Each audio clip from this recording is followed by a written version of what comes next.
at i-guide ko kayo on how to change the shipping courier on Shopee, either SPX, Plus Express, or a JNT shipping options. So kasi ako kapag nag-check out ako, ang una kong ginagawa ay pumupunta muna ako dito sa Shopbox para makakuha ako ng cashback. So open mo lang tong Shopbox and then kailangan mo lang i-paste dito yung link na kinuha mo dun sa Shopee. So pipaste lang natin yung link and then ito yung bibilhin natin, i-add to cart natin. Okay, and then click mo lang dito yung Shop Now and madadirect na tayo dito mismo sa Shopee applications natin.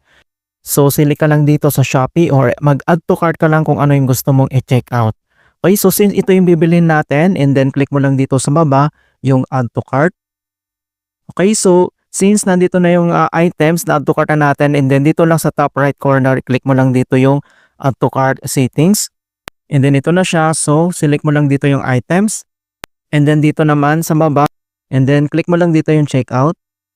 Yan, kapag okay na and then dito lang sa baba ay makikita mo dito yung place order. So tap mo lang yan. Alright.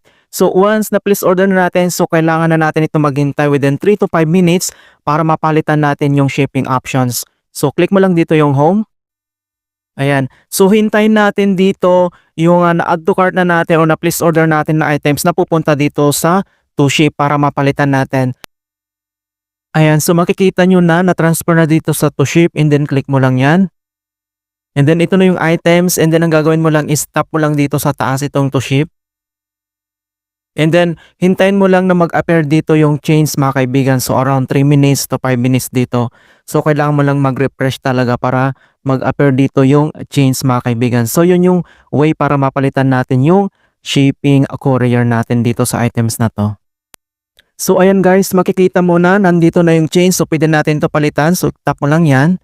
And then pop up dito mga kaibigan dito sa baba kung anong shipping courier na gusto mo. So JNT Express, SPX Express, or Plus Express. So select ka lang dito. And then ang isiselect natin dito ay yung JNT Express dahil mabilis talaga dito lalo na dito sa province. So select mo lang ganyan. So itap mo lang dito yung confirm.